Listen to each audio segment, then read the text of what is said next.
What's up? What's up? What is up? It's another Friday, another opportunity to get together and record the Ball Hog Sports Talk. The experience that is the Ball Hog Sports Talk. The whole crew is in the building today. So we're going to have us a good old time. We're going to make sure that we do what we do and do it the way that we do it, which is rough, rugged, and raw. If you have never been a part of the experience that is the Ball Hog Sports Talk, let me tell you what it's about. It's where sports, business, and entertainment collide. That's right, where sports, business, and entertainment collide. A few businessmen get together to discuss sports in an entertaining fashion. The whole crew's in the building. That was a good time. Today's episode is going by the title of Add Insult to Injury. It'll make sense to you here in a minute. Just stay tuned. Get you a nice, large cup of coffee, and we're going to hop right in. Make sure that you fasten your seatbelt. Make sure that you are ready for a bumpy ride because it's going to be entertaining. And with that, no further ado, boys and girls, dogs and frogs, cats and rats, let's go. Wake up, wake up, wake up, and stay woke. Because this is the Ball Hog Sports Talk with your boy, B. Brown, ESQ, a.k.a. the Ball Hog, a.k.a. the Mouth of the South. This is the place where sports, business, and entertainment collide. And we're going to give it to you rough, rugged, and raw. So come get you a spoonful, like some grits with butter and salt. You know how we do it in the South, y'all. Make sure you do not get caught in your feelings. Strap on your seatbelt and enjoy the ride. Come on, let's go, go, go, go.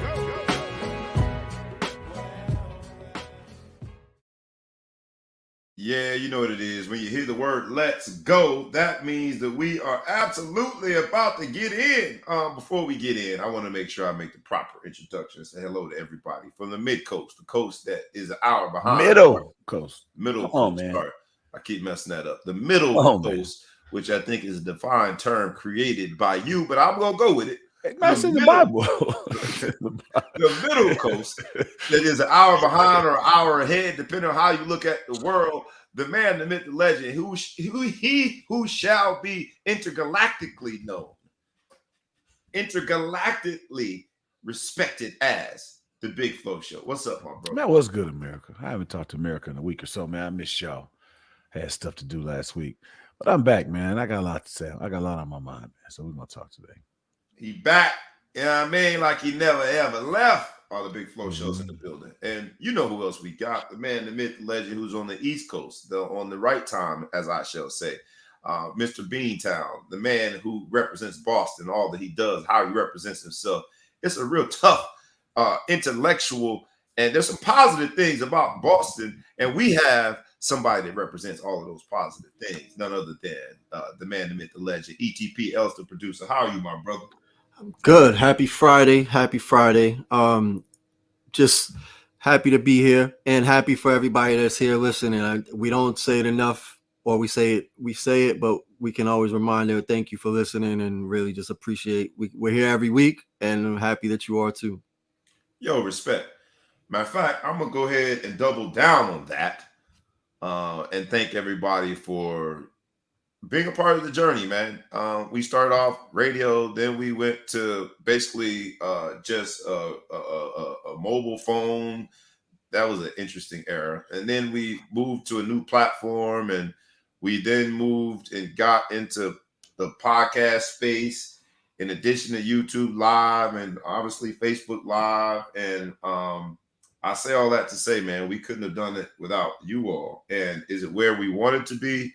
Not yet, but is it significantly further than where it was? Absolutely. Are we much closer to where we should be? Absolutely. And do we depend on each and every one of you to take that progress? Absolutely. So appreciate you saying that, ETP. Now that I have given you your credit, now that I have made sure that we paid respect to those who make this possible, now that I have done those things, I ask, please like. Please comment, please share, please tag a friend, please tag a foe, please tag anybody that you know, and please subscribe to both the YouTube channel and the podcast. All right, now that we got all that out the way, this is going to be an interesting show, man, because you see the title. And I'm trying to share it with people now. I'm trying to do my job and share it. You see the title. The title is Add Insult to Injury. And I had to sort of, I ain't the smartest man in the world, right? And in South Florida, y'all got all of these sayings across America. And because of our southern drawl, because of the fact that we are a peninsula and we are, in our minds, insulated from the rest of whatever's going on in the South. We some city boys that got some country in us in South Florida. Because of all of that, I don't know about all of the sayings across America. But this one saying I kept hearing, add insult to injury. So I had to look it up. And when I looked it up, it tells me that that saying means that you are acting in a way that makes a bad or displeasing situation worse, which means you're adding insult to injury.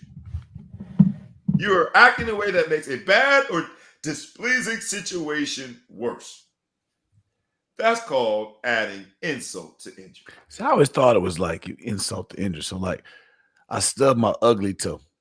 Well, stubbing my toe was the injury, and I calling it ugly was an insult to it. That's not insult to injury. No, that might be the Middle Coast version. That's what you do it in Chicago. Literally insulting your injuries. I stubbed my ugly toe. No, okay. No, that's not quite how that. That's the English language for you. Nothing makes sense to me. Yeah, nothing at all makes sense these days. I was more of a math guy. What we gonna do is change the Webster Dictionary or Merriam Dictionary version of it, not the Chicago South Side version of it. And somebody actually explain to me why I'm wrong and why I'm not the only one that's right. I need somebody to explain that. At the end of the show, we're gonna come back to that. Gotcha. Change the term. Chi-town. But we're gonna take the traditional use of it, the one that I didn't never appreciate, and we're going to apply it to sports business entertainment. And no better way to start this show than a visual depiction of adding insult to injury. That's right. Breaking news right here in the Ball Hog Sports Talk Den Lion, or Lion Den, or whatever you want to say. We're going to say Lion Den. We're in the den. It's different in Florida. The Den Lion. Everything's different, man. We try. But in this den, breaking news, we are going to show you a visual depiction, an actual artistic performance that happened in real life that is the embodiment of adding insult to injury. As I say, if adding insult to injury was a person. There you go. ETP, if you shall, my friend, let them see.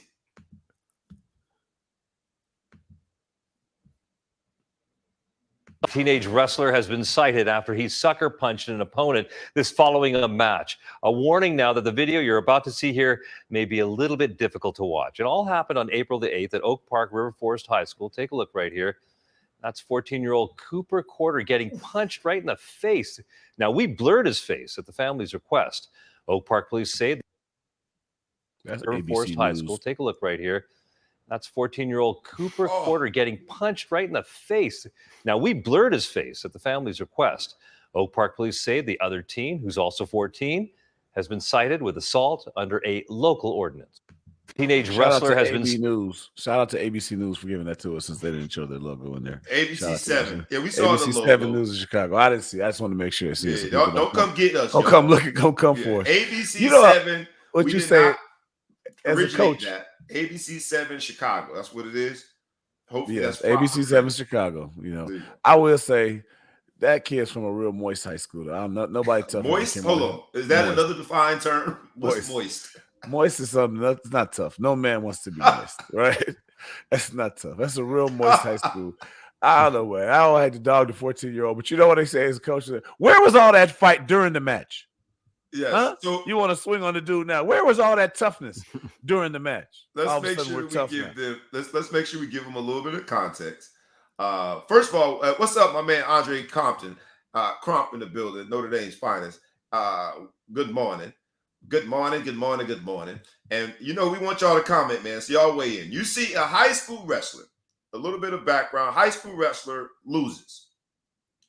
And it looked like a good match. I watched the match. It was a good match. It was a hard-fought match, pun intended.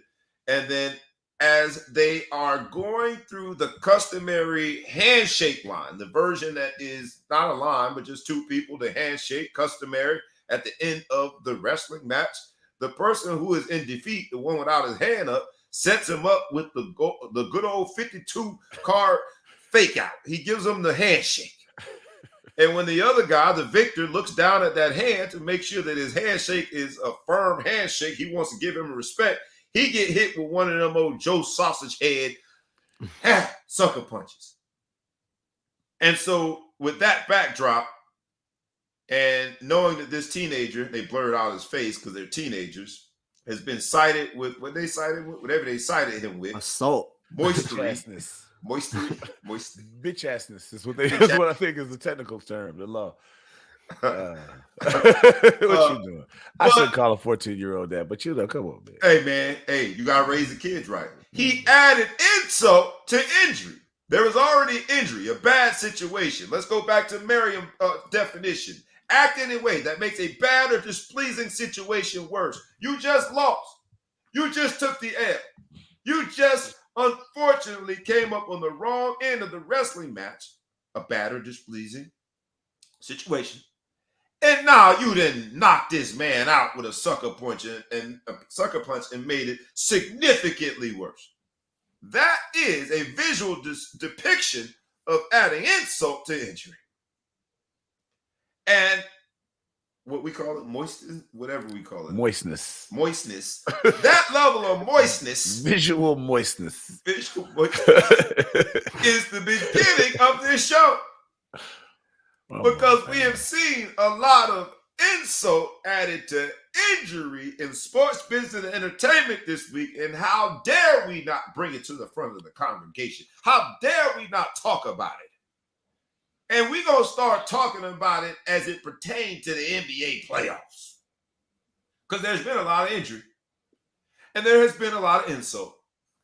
So last night, in another example of adding insult to injury, we got to see those Brooklyn Nets play the 76ers. Now, the Brooklyn Nets are officially down 3-0. The Brooklyn Nets have talked a lot of trash. Spencer Dinwiddie, somehow, some way, got hair on his chest. He didn't became Anthony Mason overnight. He talking trash. But it is pretty apparent that Brooklyn got to this point and got this seed largely based on some players that are no longer there. That Brooklyn Nets team is now down, 3-0? But there was a sequence of events in the game that included two high-profile players. One was Joel Embiid. Joel Embiid, after being dunked on and walked over, which has become the go-to sign of disrespect. The customary actions after a dunking that throws you to the ground. Joel Embiid tries to kick that man. He tries to kick him in a place where the solar plexus. What do they call him? The solar plexus. That's what they call it in wrestling. The solar plexus. He tried to kick that man where the sun traditionally don't shine. Unless you on nudist beaches, the sun don't shine there. He tried to kick that man in a place that houses his future, the future generation of his family. He tried to bring light to the situation. So to speak. Depending on where it happens, where it go down at. But he tried to kick that man in a really special place. And yet, Joel Embiid did not get as much as a flagrant 2 foul. Joel Embiid did not get ejected. Joel Embiid is not now facing suspension, and he tried to kick the man in a special place. Now, some might see the same video and say he just tried to kick him. It wasn't in a special place. Am I overreacting, or on the heels of, which we will get to, this Draymond Green, he got kicked out. He got suspended on the heels of this Draymond Green. It's a bonus issue. I thought for sure Joel Embiid was next in line to get ejected from the game, and yet he was not. So I'm just trying to figure it out. I'm gonna go to both of y'all. Y'all tell me what is it. I'll start with you on this with ETP. As you see Joel Embiid on the ground after being emasculated, if you will, after being dunked on, and now he then tries to emasculate somebody else by kicking him. And you know what? What say you? Am I overreacting that the NBA has to figure out a more standardized way of approaching these situations? Because I don't see much of a difference. There's a man on the ground that causes some physical pause. That causes some physical confrontation. Same thing happened when it came to Draymond Green and Sabonis. But this particular time, not only do they not eject him, he's absolutely not going to then be facing a suspension, and the 76ers can continue in their playoff run. Am I overreacting that the NBA got to figure out a standard way to figure this out? I go to you, ETP, first. I think you're overreacting. I don't think there's really anything that happened. I mean, he stepped over him. That's clearly disrespect. And Embiid didn't. I mean, it's since Allen Iverson did it. It's been a very clear sign of what disrespect is in the NBA in an acceptable way, or to be very, without physical confrontation. So I think there's an overreacting because it's not. I don't think that there was any intention to injure anybody. There clearly wasn't excessive force used in regards to, him kicking at Claxton while he's standing above him. I think it was just more to check him, to be like, you can't walk over me. I'm not going to allow that. But I don't think it's something where I wouldn't compare it anywhere near what, Draymond Green did. And we can talk about that, but flagrant one, that's fine. And I don't think anybody needs to be ejected. Maybe you could have given him a technical instead, but it's part of the game. I don't think there's anything that's putting anybody's life in danger. Although the way he flopped after he got kicked, you would think that he was on his way to the ICU, but I didn't see anything really exceedingly wrong. You think Nick Claxton deserves an Academy Award for Absolutely. Absolutely. We'll hop on in there, Big Flo Show. Absolutely. I think here's the thing. Joel Embiid grew up as a soccer player, right? Claxton exposed his nether regions to him completely. If he really wanted to kick him there, he would have, right? It wasn't like it was hard. It was a slow step. It wasn't like he was moving fast. So he could have got him had he wanted to get him. He ain't wanted to get him. I think he just wanted to trip him up. He had too much swag in his step as he stepped over. He just took a little bit of the swag away. I have to give Claxton props for the fact that he had a trigger. As soon as he touched his leg, it's like he got shot in a movie, like they had planned this. He fell down so hard, like I thought he couldn't play anymore, the way he acted. But I was happy to see him get the tech, and I don't think there should have been any ejection there. I do think you got to look at some of these things and look at the enormity of it. If you take him out, was that in the first quarter? I think it was the first quarter. It was early. I don't know. It was early. You can't eject this man in the first quarter. He's the heart and soul of this team and just changed the whole thing. I don't think he's got a history for it. I do think that people should that play into it, because it kind of does, man. It kind of does. Your history has to play into it. It's like, because do you give me the benefit of the doubt that I wasn't trying to kick him there? If I've never done that before, I've never done anything dirty before ever. I'm thought of a classy dude. All of a sudden, I did that. I just think, because the fact of the matter is he didn't hit him there. So now it's, did he intend to? So do you give me the benefit of the doubt that I didn't intend to kick him and I missed, or I intended to kick him and I missed, or I never intended to hit him there in the first place? I think you got to look at history for that. Got it. But in the same game, right, you have James Harden, who also doesn't have a history of dirty plays. You say a lot about James Harden. You can talk about his work ethic. You can talk about him being a cancer in the locker room. You can talk about James Harden looking out for James Harden when it comes to what team he's on and what his contract looks like. I'd have to listen to those conversations, but I haven't heard a valid conversation that would include dirty play as it pertains to James Harden. James Harden gets ejected last night. And again, we're talking about adding insult to injury. The injury apparently was when he went to go to the basket. It looked like a common play. He was a triple threat. And he goes to try to dribble to the basket. Unfortunately, somehow, some way, there's contact. What I think it was with Royce? It was with somebody, and that contact is considered a problem, and he's ejected because there is contact with the same region of the body that we talked about when it pertained to Joel Embiid and Nick Claxton.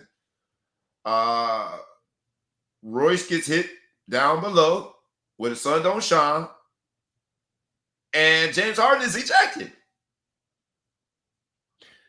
I don't think James Harden should get ejected either. But if you have to compare the two, his is definitely a little worse because the fact of the matter is Embiid only kicks up because the guy decides to walk over him, right? So it's Right. like if you walk up on me and I push you, I only pushed you because you walked up on me. Like I didn't chase you down. There's a difference. Royce O'Neal. I couldn't think of his last name. Royce O'Neal. Sorry. I don't think I would have called it just a common foul. First of all, that was another acting. Shout out to the acting coach over there. Because I think they're doing some good stuff.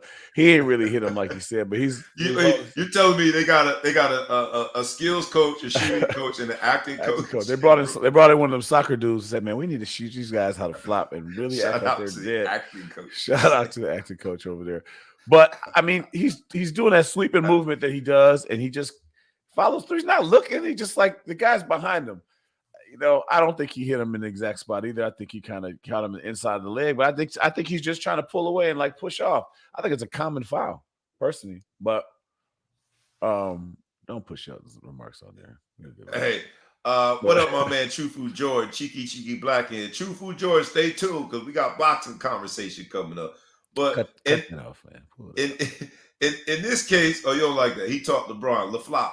Well, in this case, though, I have to agree with you, man. ETP, what do you say on this? We see in two incidents in the exact same game, two high-profile players that the 76ers are relying on heavily in order to run their offense, in order to win playoff games, one of which they decide was a flagrant one after his kick, and maybe it was because Claxton did get a tech for walking over him. In the other situation, Royce O'Neal is just playing defense and gets hit in his private part. Seemed inadvertent, but in this case, same referee crew, same exact situation, same two teams, and one of the high-profile players that 76ers are relying on gets ejected. It just seems to be so – I don't want to call it objective at all. And I don't want to call it subjective because it seems like they're cheating, but it seems to be a sliding scale.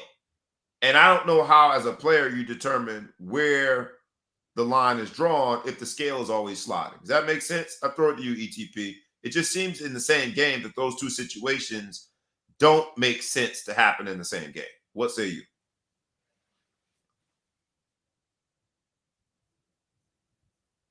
You on mute, ETP.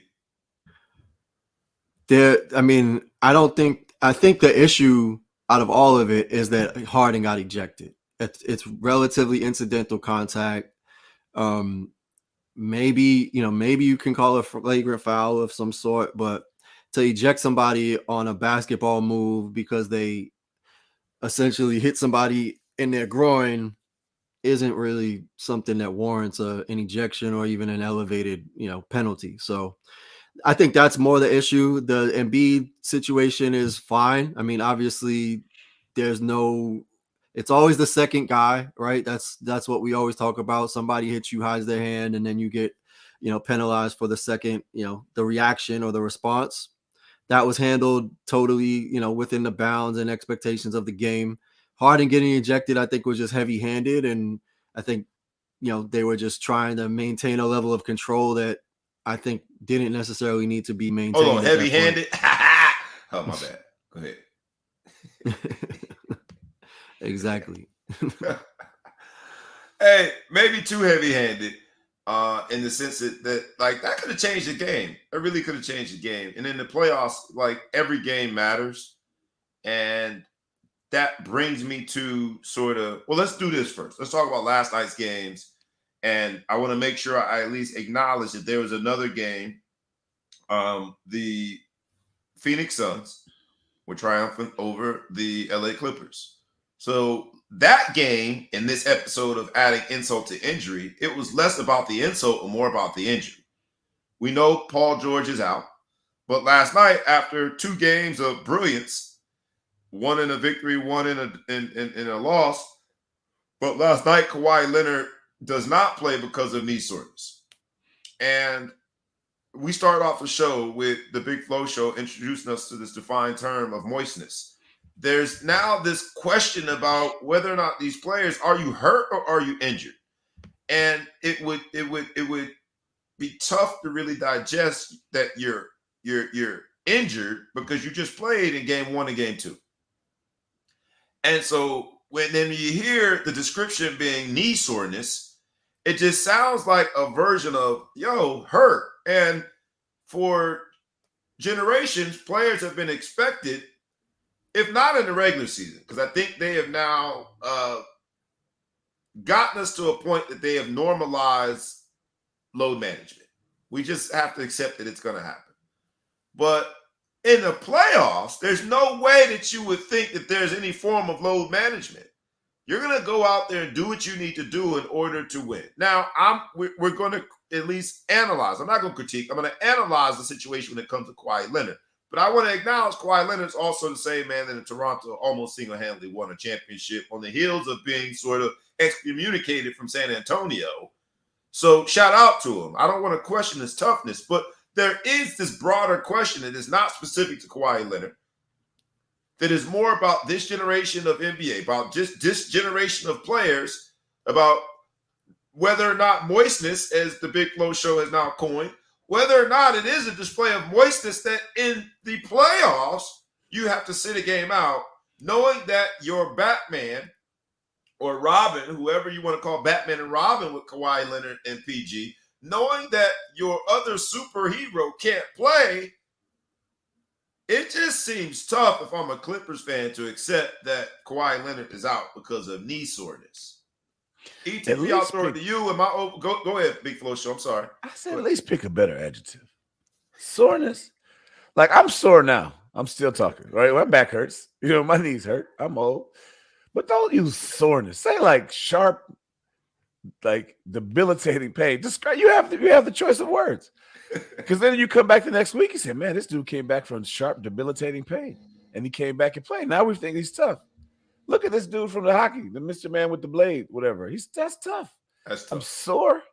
I go to the gym and get sore on purpose. You know what I mean? Come on, man. Come on. ETP, tell me that we are wrong. Let us know that somehow, some way we're wrong. Are you sore today? You have any soreness? You managed to show up. So Kawhi Leonard. But I think Kawhi Leonard is one of the toughest players in the NBA. I'm gonna go out there and say it. Yes, he does have load management, and that's just a part of this generation. But when he's out there on the court, he defends the best players. He's always a part of the biggest shots, and he gives you a chance to win. And you don't believe me? Just look at game 1. There's no way without Paul George that the LA Clippers should be beating this particular Phoenix Suns, and yet they do because of a Kawhi Leonard and his ability to defend and play. So he's considered a tough guy in my mind. But this tough guy in this era, in these playoffs, sits a night out in a pivotal game 3. The series is tied 1-1, and you sit out because of moistness. I'm sorry. Because of knee soreness? Tough. You can't say defense is tough. I'm sorry. But, I mean, AD played monster defense game 1. Have you ever tried to describe him as tough? I mean, it's got to be habitual. It's got to be night in, night out. I'm just saying. You can't just say because a guy plays great defense that he's tough. AD played monstrous defense in game 1. I would use that as one of the examples. We all know that if you put a paper towel on him, it's going to come back wet. I would use that as one of the examples of why I would describe Kawhi Leonard as tough. Okay. Kawhi Leonard is, I think, one of the tougher NBA players when he plays. Now, that qualification of when he plays has eroded some of my ability to say he's tough, because when he plays, that number has significantly been reduced over the years. But win on the court. ETP, am I wrong? Is Big Flow Show wrong? is there something that I'm missing with a guy sitting out game 3 because of knee soreness that is more protecting the product on the court from a business standpoint? Is there a business argument for why Kawhi Leonard would sit out? Because if not, it just seems that that's an insult that someone would take off for what the Big Flow Show is describing as, a chronic back injury, or describing as, my bunion hurt today. In the midst of an NBA championship run, in the game that is most pivotal in a series, game 3, knee soreness? Make it plain for me, ETP. Yeah, I mean, you're asking a question on the heels of saying that he's the toughest person in the NBA, which I'm super confused about. Fine, top 5, top 10. I love it. He's one of the toughest. But that being said, it doesn't make. I mean, I don't know the extent of his injury. Obviously, injuries have plagued him for the good majority of his career at this point. The way he's been playing, I can't imagine that he sat out because he couldn't play. I mean, because he just decided he didn't want to play. I don't know why, but ultimately you have to believe that there's a justification for him sitting out and not playing the game. But I would take a 50% Kawhi Leonard over most other players in the league, given his level of performance. So I don't know if I'd say I don't even know how we get to the conversation of where Kawhi Leonard lands on toughness, just because he's had a ton of injuries. We don't know the extent of them. I've never seen him play through injury. I've never seen. I mean, like an example, Rajon Rondo dislocated his elbow in the playoffs, came back and played with one arm, and they won the game. And so, examples like that about toughness, I've never seen Kawhi Leonard muscle through or power through any injuries. I've seen him come and play and be extremely effective, and more times than not even step on the court. So, well, here, I'll say this, and I'll explain what I meant by toughness. I mean between the lines, when he plays. And I do think that he's one of the best players on both sides of the floor, offensively and defensively. I do think that he is selfless in the sense that he figures out ways to win and makes his teammates better. I do think that he is a type of wing player that you can rely on to get rebounds. You can rely on to play anybody from the 1 to the 4. You can rely on for switch outs. You can rely on to make a big basket. So that's what I meant by toughness. Now, I had to add to that when he plays, right? Because as our research team has told us, I appreciate that, he's been in the league since 2011, only played in 628 games in his career, which means in his career, Kawhi Leonard has missed 601 games due to injury. And that looks like a balancing scale. Just as many he plays and he misses. And I will say this. Just like I have always defended Floyd Money Mayweather and his decisions and who he fought, and some people say he's weak, he's soft because he won't fight the best. I defended that as that man is a smart businessman. And he navigated a 50-0 record because of his business acumen. I would also say that Kawhi Leonard and his camp does play the business part of this sports business entertainment just as aggressive as they do the on-the-court stuff. So some of that 50-50, he's still preserving his career. And that's what this whole load management era is about. And he's playing it, to me, the best of the people who are playing it. But as a fan, as a consumer of the game, as someone who wants to opine on what we saw last night, I struggle with defending that decision in a game 3, in a pivotal game 3, when he had been playing so well and his play was translating into their success.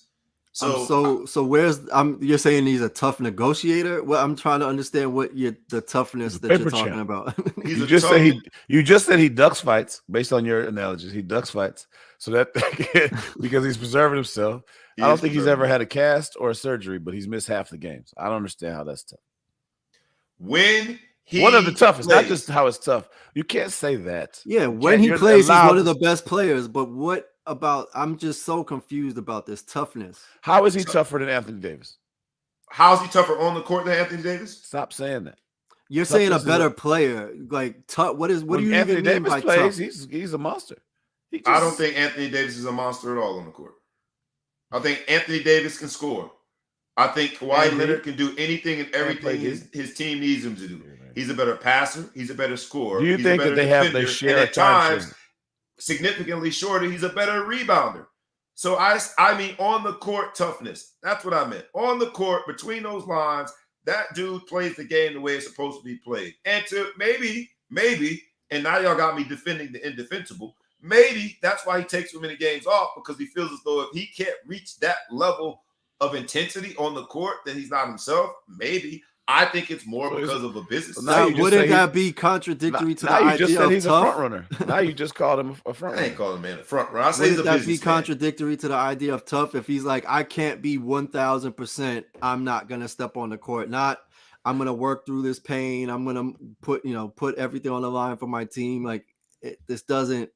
I'm not following the logic. Hey, y'all better than say it for all the players then. Because while we're looking at Kawhi's numbers, I will guarantee you that if we went down those numbers, how many games you played versus how many you didn't play, for damn near 90% of the players that you would consider stars or superstars or however you want to define it in the league right now, there would be a very, very similar ratio to games they play to the games they don't play. That's what load management is. Load management is that. I mean, if we're gonna talk about the toughest player in the league, it's Giannis Giannis is out for a back injury right now, but he also almost dislocated his knee last season. Ooh. Came right back, or 2 seasons We ago, thought he came was right season back injury and played right the next there game. and played. Kawhi would have been traded. He would have asked to be traded if that happened to his knee. Hey man, well, Giannis doesn't have to as it stands, but Giannis came through a lot, man. He didn't grow up like everybody else. He had to get here, to other country and stuff. You never know what's going all right. So y'all don't believe in my toughness description of him, but I think on You're the a court he's a tough Capricorn. player. As Andre said, you're Capricorn, a capologist. He says if you're a rapper, your name would be Capadonna. Because you're just telling lies today. I'm not telling lies on the court. Stop the cap. On the court. Stop it. Find me another player that's tougher on the court. I just told you. I disagree with you on the court. I think you don't Giannis disagree is with one either of of the those. biggest floppers that we see on the court. I think Giannis is very selective in when he wants to play defense. I think Giannis, in addition to those things, I think Giannis is a liability at times when there's any form of a switch defensively, because he doesn't play as tough as you would want him to against some certain guards. So I don't know how we went totally left, but Kawhi's the toughest player. I didn't say he's the toughest player, but Kawhi you have now reframed what I said. And okay, Kawhi is top 5 toughest players. I say he's one of the toughest players, but is not playing with soreness. Like I don't. How are you connecting the two? Like here, first of all, I'll say this. So okay, great. When he plays, he's let's assume that That's you're what I right. said. He's the toughest player. What does that have to do with the fact that he didn't play Game 3 of a pivotal series in the playoffs? Like, I won't does that describe negate that as he's not missing the game? So where does Zion Williams where does he rank with you? on the court? Not very high. Huh? Not top very of the high. food chain, toughness on the court, top of the food chain, but he's off the court too often. I wouldn't So say you he's can't- top of the food chain on the court He either. plays like a linebacker. Are you kidding me? Because he can score. Because he will bully the ball out of you, dunk on your face, take the foul, dunk All on right, so you. here, I'm going to take 2 steps back. I'm going to let you know Take- what I take 3. described. 3, 4. I'm going to let you know what I described, having coached basketball, currently coaching basketball. Now we putting resumes out there. Yeah, we're going to put I got a resumes. national championship. On my board. I'm going. I got one to too. prove it. I'm going down to. I got one too. I'm going down to the Adidas circuit tomorrow to coach. I'm And not. when I look out there on the I'm going court, to go watch real tough guys play football. But go ahead. cool. Anybody playing football now is doing it for fun. It don't mean nothing. I will let you know that tomorrow, when I am coaching, what I'm looking for in toughness on the court is how I now describe toughness for Kawhi Leonard on the court. Guys that are going to rebound every possession. Guys that are going to defend and defend like it's a game-winning possession. They defend like that every possession. Guys that understand when I need a bucket, they'll figure out a way, whether through an offensive set or through taking a tough shot or going to get a rebound and a putback, to get me one of those tough baskets. Kawhi Leonard, to me, does all those three things when he plays, no matter who he plays, on a night in and night out basis. That's why I describe him as one of the toughest players on the court. I'm not defending load management.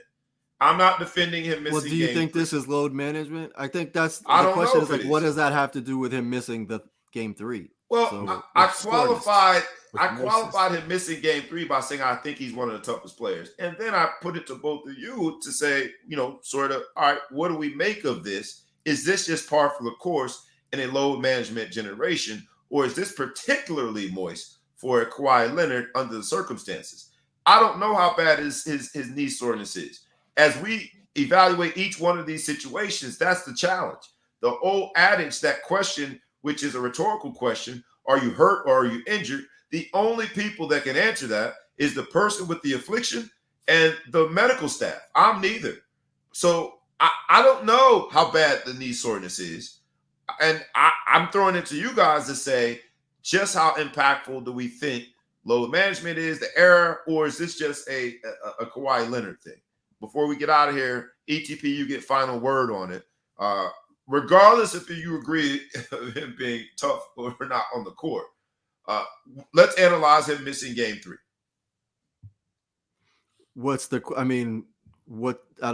He missed game 3. I don't know. What's the question exactly? It was a question that now has been asked and answered, so we go move on. How about that? Let's go on to the last series from last night, which was the Warriors versus the Kings.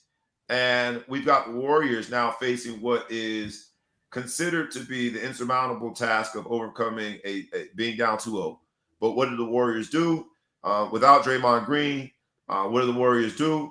Being at home where they're showing that they can win, what do the Warriors do? They go out and at least make it a little more competitive. They win a game last night at home. They make the series 2-1, and they do so without Draymond Green.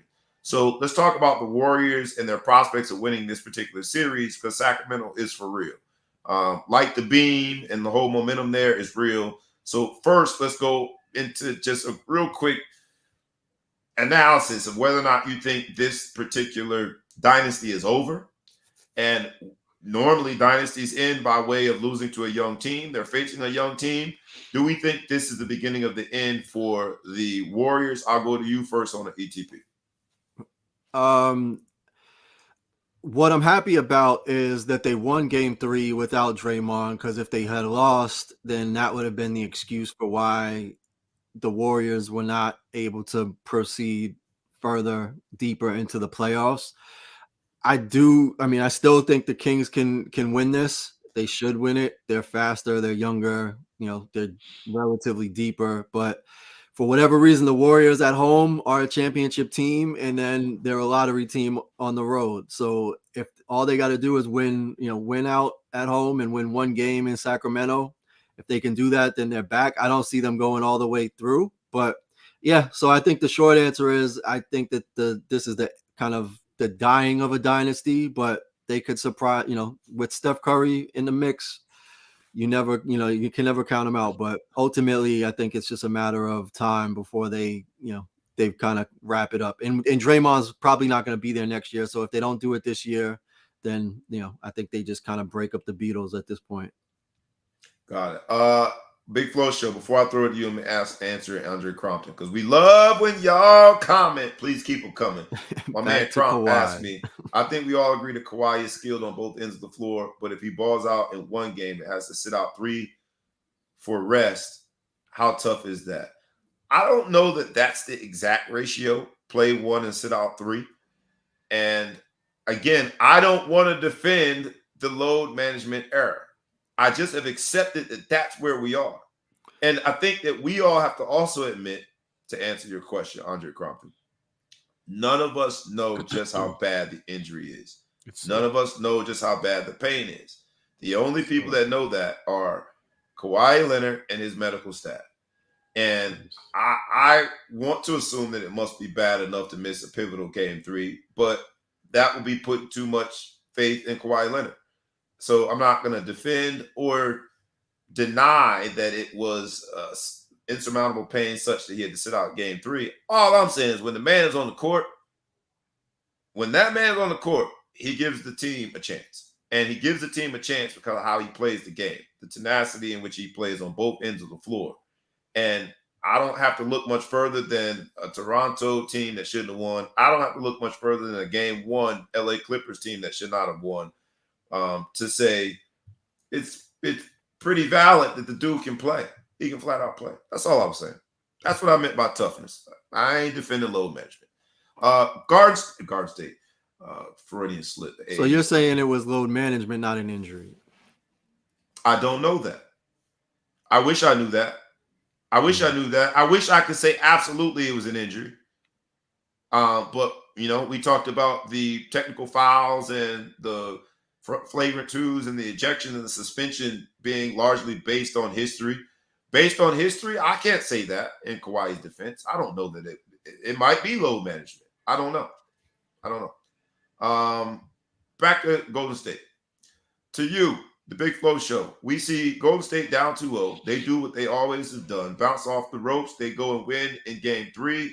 A must-win game. They do so without Draymond Green. And not only, you know, because ETP answered the question about the dynasty. Love that answer. Also want to talk about Draymond Green because what Golden State did by winning that game is they at least protected this narrative that was already written, that Draymond Green has to be moved. Draymond Green is cancerous. Draymond Green is the reason why this dynasty is going into potential downward spiral because of Draymond Green. And his crew, his boys, went out there and won game 3. Obviously, because they are competitive and they want to win a championship. But I would argue that largely they went out and won because they understood that narrative was being written. Let's talk a little more broadly about the Draymond Green and Sabonis situation, because Draymond Green was suspended for something that some call it a stop, some call it inadvertent kick, but Sabonis faced no consequences whatsoever. Sabonis seemed to me to go out of his way to make sure that there was physical contact with Draymond Green. And now you look at the situations last night, whether it be James Harden, whether it be Joel Embiid, and all of it is being compared to Draymond Green. So let's talk about the incident that started this situation and put Golden State in a situation where they were down one of their key players in a pivotal game 3. What do you make of Draymond Green being ejected in that game? And then what do you make of the NBA then doubling down and suspending him for a pivotal game 3? I'll go to you first on this Big Flow Show. I don't like the Draymond Green situation, because if you really break it down, now we go back to prior instance, like Draymond just has a bad reputation, right? So he's going to get the worst and he's going to treat it whatever. But I mean, just breaking it down, they weren't involved in a play together. It wasn't like anything happened. Sabonis was boxing. Who was he boxing? Steph? I think he was boxing somebody else out, and he fell to the ground. Yeah. Who was it? Klay Thompson. Yeah. He's boxing someone else out and fell to the ground, and Draymond's not paying attention to him. And he turns, and if you're trying to run and you're in a turning position, you're in a crowd, and somebody grabs your leg, right? Your reflexes take over at that point. So he yanks his foot out. He stomps down, but then he had the wherewithal to try to clear him. What was the verb you used? Stomped. Stomp. My bad. Yeah, but I'm saying, like, okay, when somebody's trying to tackle you, you violently are trying to get you free, because the alternative was Draymond doesn't do that and he falls and could blow a knee out or twist something. He's going to go to the ground. So your reaction as an athlete or human is to try to get control of that leg back. He tries to get it back. He kind of stomps down on him, but then when he clears him with the other leg. So if he really wanted to, he could have just fallen on his head, all right, I'm going to punish you. I don't think he's got enough time to think. And again, it's not like they're in an altercation. He's grabbed his leg while he's running, and it was a reaction. So I thought they overreacted with that. I think you're overreacting, even with the question about is the dynasty over. I think I mean, come on, man. Everyone's the Draymond standard. Green, I only ask because, look, Draymond Green's a free agent. So, right? And we talked about this. This episode is adding insult to injury. The insult part of our previous segment was there are a lot of insults being hurled around about Kawhi Leonard and his injury. They called him soft. They said he shouldn't be the claw. He should be called something else, right? In this case, there's going to be a lot of insult to injury. The injury being that here's this dynasty, right? And no one could argue that they've had a dynasty. No one can argue that. But the injury being that maybe it is discontinued by way of this year. Yes, they won a championship last year. But they're in the middle of a straight up fight, a brawl with a young team that actually believes that they can beat them. And that's no longer a question. And that doesn't mean the dynasty's over. I just think that they need to make moves. I mean, when the Bulls lost Horace Grant, everyone was like, oh my God, what are we going to do? He's going to be gone. We can't replace him.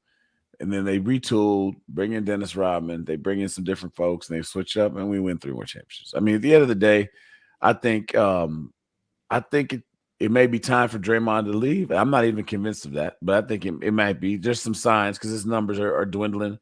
Back when it was early in the Splash Brothers, he was hitting threes. Everybody, he's not doing as much. Maybe they should find a different direction. But to say that they're done, I mean, is Steph almost done? No. I mean, I think that it's up to them if they want to break it up. But I think if I'm them, I'm not panicked. I mean, they're still playing at a high level. They're still in these playoffs. The series is definitely not over. I mean, you look at their season. They had a bad season last year in the beginning of the year before they came back and won it. This year, they had the situation with Wiggins and his domestic situation he had to deal with. It kind of broke up.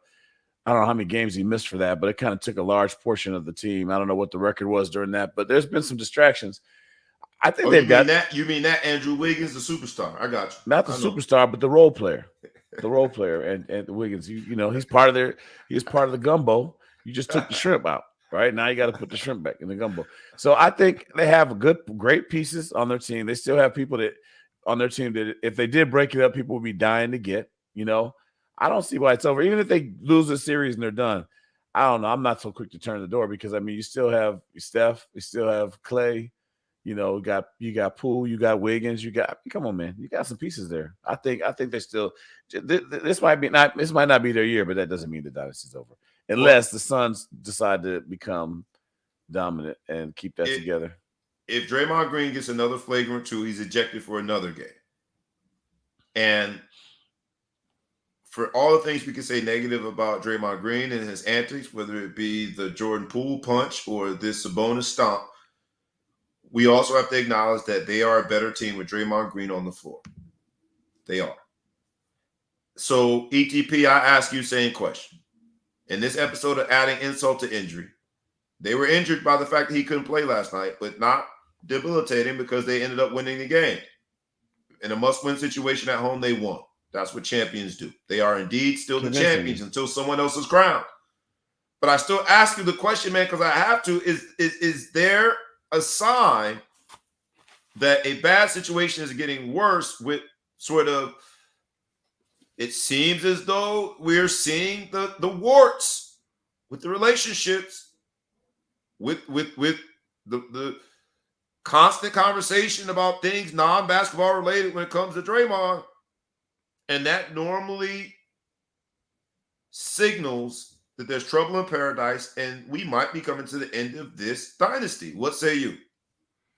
Yeah, I don't know. I mean, they've not spoken in regard. They were, Bob Myers, the GM, as well as Coach Steve Kerr.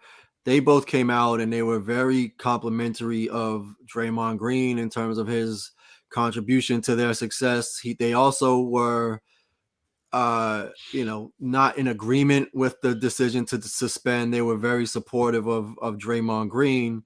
So in that respect, I don't know. We don't know what's happening behind closed doors. We started off this season where, there was a video that got leaked of Draymond Green, one-piecing Jordan Poole in the preseason. So it looked like the video that we started this show off with the young 14-year-old sucker punching the kid after the wrestling match in Chicago. Shout out to ABC7 Chicago. You got all the credit.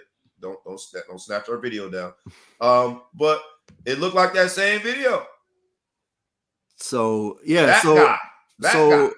So that, I mean, that being said, you know, I don't know. I have a totally different take in terms of Draymond Green and that incident. He wasn't running from what I saw. He intentionally stomped straight down on this dude's chest and then jumped off him. What's the verb you use? Stomped. Stomp. Like legitimately intentionally stomped. I know that, you know, Sabonis was penalized. He got a technical for holding his leg. Everybody says, what if he blew out his knee? What if this happened? That's all valid, but it didn't. I think Draymond definitely escalated it and intentionally tried to, you know, inflict pain and stomped on this guy's chest and jumped off him with that leg. So it was. How would you have handled it? I don't know how I would have handled it, but I know that it was intentionally with reckless abandon or without concern for his safety and not trying to get. Should I be his own concerned? safety. So now we're in a situation where you broke into my house and you're treating and I'm being criticized for how I treated you. I mean, Like, if you want to compare holding somebody's ankle to breaking into your house, you know, I always got to put you in a mind state that you can feel me. What I'm saying is, considering that Sabonis killed all of Draymond Green's children. He should absolutely have stomped on him, placed his foot lightly on his chest. But did Green really have all this time to be thinking about all this? The way I see it, he had a choice. He definitely intentionally stomped on this man's chest and used him as a platform to jump off. Listen, Gandhi, I wanted to know what you would have chosen because you're a man of peace. What would you have chosen to do if you're turning to run down the court and I grab your leg? For no reason. We're not even involved in the play. There's no aggression. Turn. I mean, look, the whole wasn't point he turning to go back down for the to run back the other way? He was standing. So his leg got locked up. I felt he was. I wish we had the video, but I felt like he was pivoting. So this back and forth, which I really appreciate. This back and forth is, in my mind, while it wasn't so cut and dry, there was two perspectives that you could have used to look at the situation. You ejected him with 7 minutes left or so in the game that they ultimately lost. You gave him a flagrant 2, and because of the escalating impact of that, if he gets another one, he's ejected for another game. Yeah, but I was just like, how do you then suspend him for game 3? That's the part I'm like, that's too far. So this is, I mean, the NBA came out and explicitly said it was influenced by his history with the league and his offenses prior. So obviously your track record plays into it. The biggest thing about this is he did whatever, however you want to perceive the interaction that happened on the court. We agreed it was a stomp. It was a stomp. I mean, well, if it was a cue, you'd say. But you're saying, there's debate. It's debatable in terms of, was it intentional? Did he have anywhere else to step? Could he have handled it another way? Let's assume we're not even going to address that after the fact. Given that incident, then Draymond Green is essentially egging on the crowd, being like super WWE about it. I like that part. And you look in that situation where did he add if one person threw a cup, it's Malice in the Palace all over again, potentially, right? So while Adam Silver, the commissioner, is in the building, not that should change anything, but I'm sure that influenced. Yeah, I was watching the reality. So Andre Iguodala kind of positioned himself just in case a fan got too unruly. And I had some additional respect for Iguodala. He understood his role. He's like, man, I'm in street clothes. For instance, Kawhi wouldn't have done that. So that's the piece. You wouldn't get in nobody's way. That's your fight. That's between y'all. I'm not even playing today. I can't be mad. I thought the ejection, the technical and the flagrant 2, I thought that was the best way you could have handled it. Obviously, Sabonis was wrong, but Draymond Green upped the ante. In terms of the suspension, I could go either way, but at the same time, the theatrics after the incident in the building was just out of line. And then there was just not even really any, I don't even know that there needed to be remorse, but he was basically being presented that all I could have done was stomp and jump off this dude's chest. That's the only option I had. All I could do is stomp. I like that, baby. We might have to do us one of them videos. All I could do is stomp. Draymond Green unfortunately, Free Draymond. free Draymond. You know what I mean? We might make them shirts. Unfortunately, is if they lose this series, a lot is going to be put on the shoulders of Draymond Green. They're going to blame him. And if they blame him as he's approaching free agency, with Clay wanting a lot more money, with a lot of free agency situations that will prevent them in their quest to build around their nucleus, this I think is the end of this dynasty, man. Now, granted, like you said, with the Chicago comparison, maybe they bring in some pieces and they tweak it, but I gotta admit, it feels like the end of Kawhi it. to come in to play half the games. They can bring in Kawhi, man. They can bring some toughness. Yeah, they can win half the series games because he plays in half the games. But in all seriousness, man, it just feels like, to me, it feels like the end of a dynasty. And I don't want to be over dramatic when it comes to that. I have loved watching this core of players. You got the Splash Brothers and Draymond, and then you can almost, like you said, put anything else in the gumbo. They got really fortunate, and it was a really good deal with Andrew Wiggins. That panned out more than they could have ever expected. And I think that with that core, right, you add little pieces like a Jordan Poole having a breakout year. You add other pieces like a Gary Payton II coming being a defensive star last year, and now he hasn't played as much this year with his injury. But they have done. Now, I'm not a big fan of their bigs, but they win despite their bigs. Looney to me is horrible. He's horrible, and I've said that several times, and so I'll be consistent. But they figure out a way to win. Something seems different with this young Sacramento team standing right in the middle of the ring with their fists clenched up, going toe-to-toe, fighting them, and in times making them look a little old. I fear, just because I love good basketball and I love good stories, and I think this dynasty is going to be one that we talk about to the end of time when it comes to basketball conversations, I fear that this might be the end. So let me just give you a fact check. So Kevon Looney is trash according to you, and yesterday had 20 rebounds and 9 assists, only 4 points. You could go through the stat line forever, and I will go through 20 the rebounds, games. Trash. I believe the stats can tell you a story, but my eyes gonna tell me a much more significant story. We both know you can't listen and look at the same time, right? We do know that. Inside joke. Hey, but I will say this. Looney and his inability to just finish with some authority, I think, is their only challenge. Looney and his inability to switch off defensively. The man got not 2, but 3 left feet. The man really cannot move defensively. That's why I call him trash. So and his plus minus yesterday was 21. They won by 20.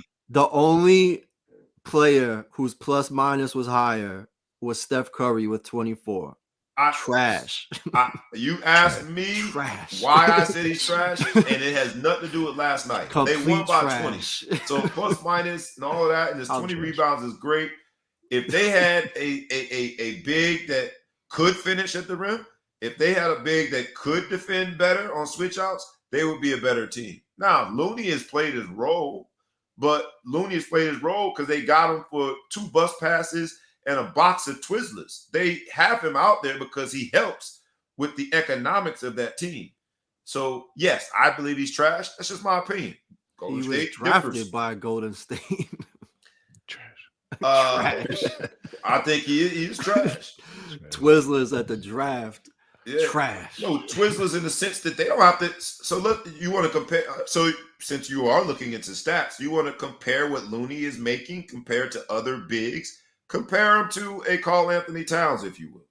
So in terms of money, they don't have to pay him that much, and that's why he fits perfectly into what they do because they got all these other supermax deals. Yes, I think he's trash. I've said that, and I still believe it. But yet they win despite Looney. If they lose Draymond in free agency and they're left to rely even more heavily on Looney, that team is not a winning team. They're not. And so that's what I fear is the end of this dynasty because the more Draymond conversation we have, the more narrative that is put around that, the more likely it is for him to be shipped out. And while I love the Splash Brothers, they do need a Draymond Green like a goon, if you will, to make the plays that they don't make. So we'll see. We'll see. They ain't dead yet. They're like Hulk Hogan on that third one. They got that hand resuscitated and they revived. They won a pivotal game 3. We'll see how it plays out. Tonight's games quickly, and then we're going to move on. Tonight's games, you got the Celtics at the Hawks. Not a lot of fireworks there. I will say this. The Hawks feature a guy in Trae Young, Ice Trae, that was voted by this random NBA anonymous poll of 54 players conducted by Athletica. Trae Young, they voted as the most overrated player in the NBA. Now, because it is a bunch of anonymous players, because it was conducted by Athletica, an outside source, or the Athletic rather, an outside source, I don't really like that. Asking players to be anonymous and say stuff like that. But he was voted most overrated. The Celtics, I think, just, while they have to go to Atlanta, I think they're just too much for Atlanta, and the Celtics should win that series. But then we get to see a series that is very competitive, tied at 1-1. The Cavs have to go to Madison Square Garden in a pivotal game 3. Who do you guys have winning that one? I didn't even ask you about Celtics Hawks. I'll start with you on that one. Who you want Celtics Hawks? Who you got winning Celtics Hawks? ETP. It's a tough one. I think I'm with your heart, not with your head. I'm gonna have with your head, not with your heart. Say it with your chest. I'm gonna have to go with the Boston Celtics in a squeaky, tight photo finish sweep. All right, see, that's what all that confidence, all that bravado, that's what get people in trouble. Y'all better focus. The Big Flow Show. Who you got? Celtics at the Hawks tonight. At the Hawks? At the Hawks. Home game. Celtics by 20. Home game. It's home for. They're gonna step up. I say Magic City and all them other places are gonna be a distraction. The Hawks get one tonight. In the gentleman's suite, they get one tonight. I love that term, gentleman's suite. Give you one. I just need one option. Give me one. I have a highlight for you. I'm thinking with all the travel, and then they get in town. And you know what it is. ATL is the land of distractions for professional athletes. A gentleman's suite.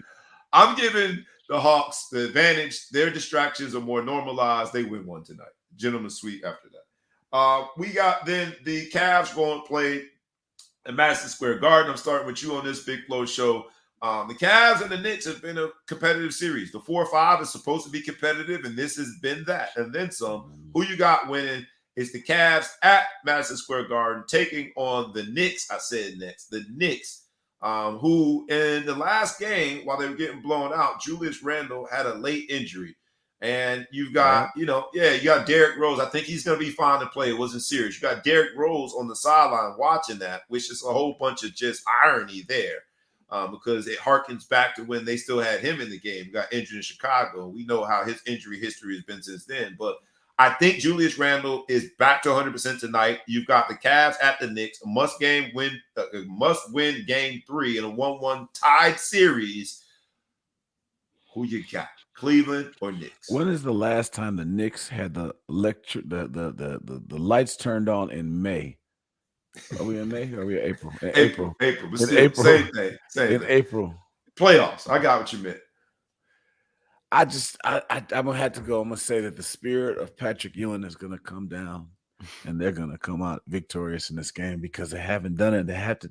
I mean, it's like a double away game, really, if you think about it. Nobody's been there. It's like a neutral site. But I gotta go with the Knicks. I think the Knicks gotta. You go to Knicks. All right. I gotta go Knicks. ETP, you got Cleveland at the Knicks, Madison Square Garden. The thing gonna be rocking. Spike Lee gonna be in that thing. I imagine Chris Rock's gonna come out from hiding to be in that thing. I'm imagining J-Lo gonna be in that thing. All the celebrities gonna be out and about in New York City tonight, and the Cavs come to town. Who wins? Pivotal game 3. Who you got? I gotta go with the Knicks, and in my opinion, the most underrated player in the NBA, Jalen Brunson. Fair.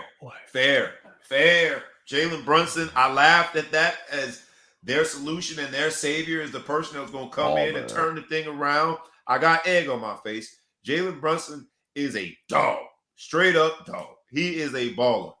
I like that dude's game, man.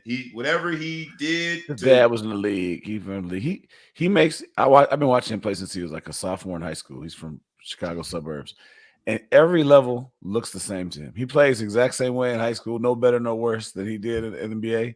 He makes it just seem like those people it's irrelevant who's out there. Yeah, I love the way he plays again. I love the way he plays too. But I'm gonna go ahead and I'm going the Spider. I'm going Garland. I'm going Cleveland. I'm going the spirit of Cleveland that LeBronis James might be the author of.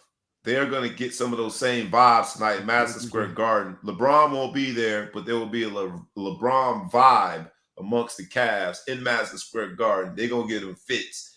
And I just think that, like the Big Flow Show points out, the Knicks ain't been here in so long, man, that the pressure is going to mount. New York media is terrible. They put unnecessary, exacerbated pressures on these players. And I think that's going to be to their demise tonight. Cleveland wins in a game 3, and I think Cleveland ultimately wins that series. And then the game that we got to talk about that is still 2-0, but I like it because it's Nuggets at T-Wolves.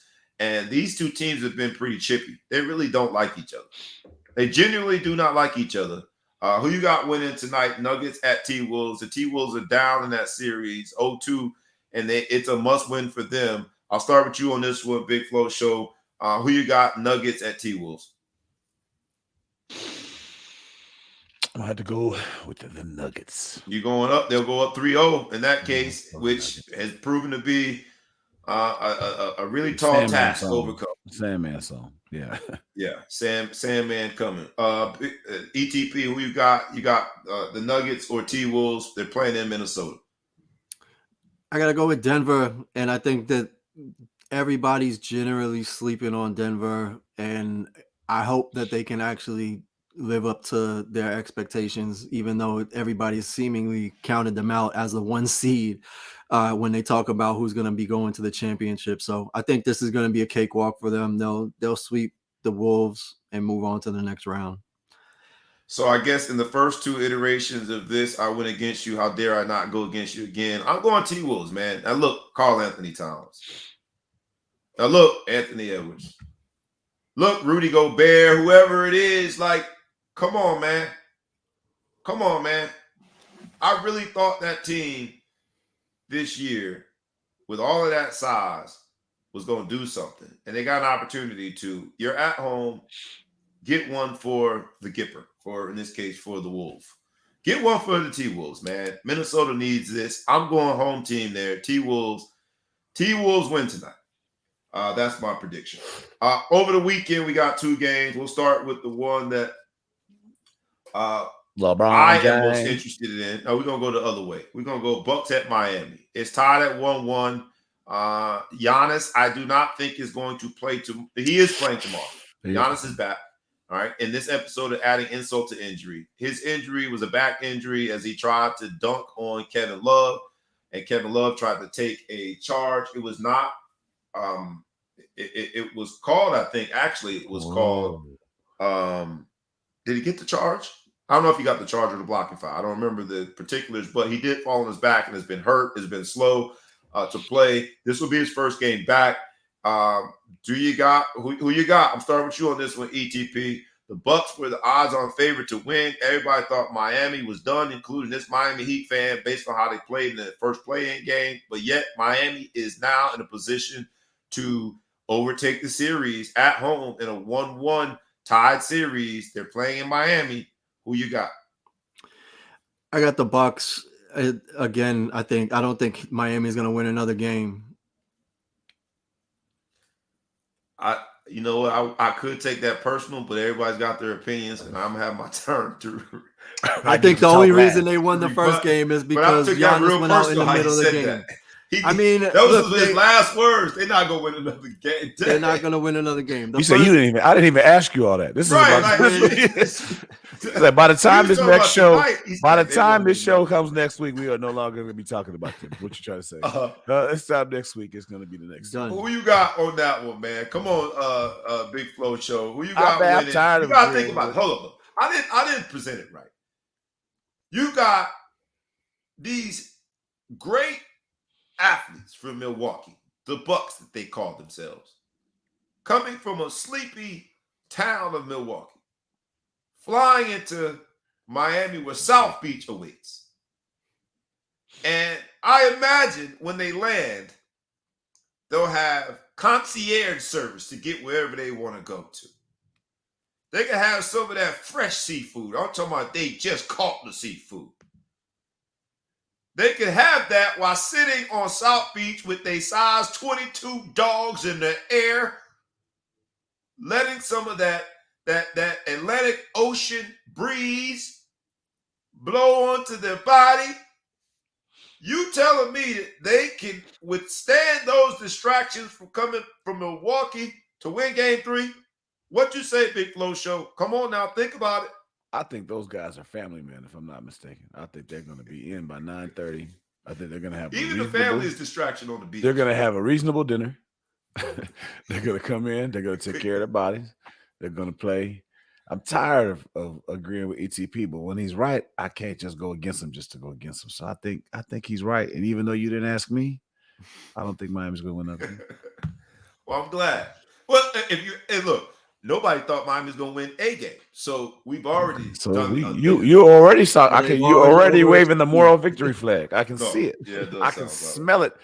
You're teeing up the show for next week. I was, and you reminded me. So let me get that off me. Man. Ain't no pity party. This ain't. Let me let y'all know something, man. We got Jimmy Buckets. We got Eric Spoelstra.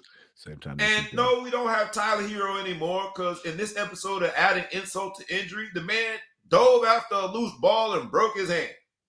But we do have the spirit of Tyler Hero. Did he get the loose ball at least? No. He added insult to injury. He didn't even get the damn loose Damn ball. it. Damn it. It was still out on him. Which camera on? Which camera? Oh, this camera. This one. Let me look right into this camera, man. The Miami Heat ain't no punk. We got Udonis Haslem, 137 years old, sitting on that bench. But who's a nephew? Sitting on that bench. Sitting on that bench. Highest paid fan available. Straight up. When these young boys come off, they look over on the bench and they see a man that's got great eyebrows, still there, still rooting for his team, still he's not available. We're not gonna put him in the game, but still a part of the fabric that is the Miami Heat. There is something that motivates a team to go out and play. And with the spirit of Udonis Haslem, with the spirit of Tyler Hero, with the spirit, I'm going back even further, with the spirit of Tim Hardaway Sr., the Miami Heat go out and win tonight in an unthinkable fashion. It ain't going to be close. We then take control of this series and we'll let Milwaukee know if we will allow them back in it at a future date. Man, that felt good. And now we got to get to the last series. And I saved the best for last. Because it's tied at 1-1. I saved the best for last because in that same anonymous poll, that's what I got for you, anonymous.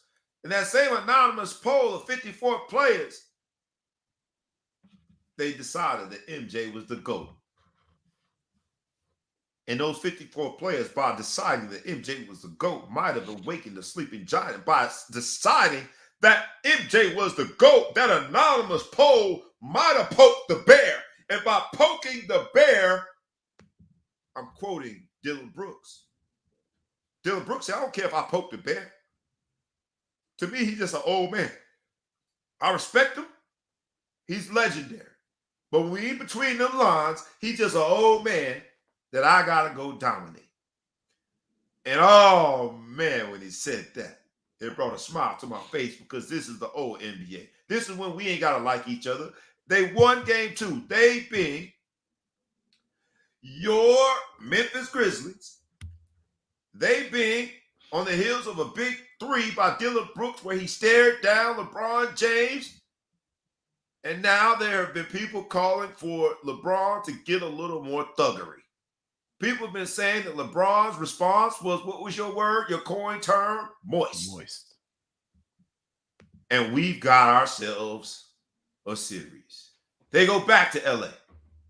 Memphis. They go back to LA with Ja Morant likely to play. Last game, he was sitting on the sideline with one of the Michael Jackson gloves on. I think now he's going to play. I'm starting with you. No, I'm sorry. Yeah, no, I'm going to start with you on this, right? It's your turn. I ain't going to mess up the order just because I know you where you going on it. Must win. Game 3.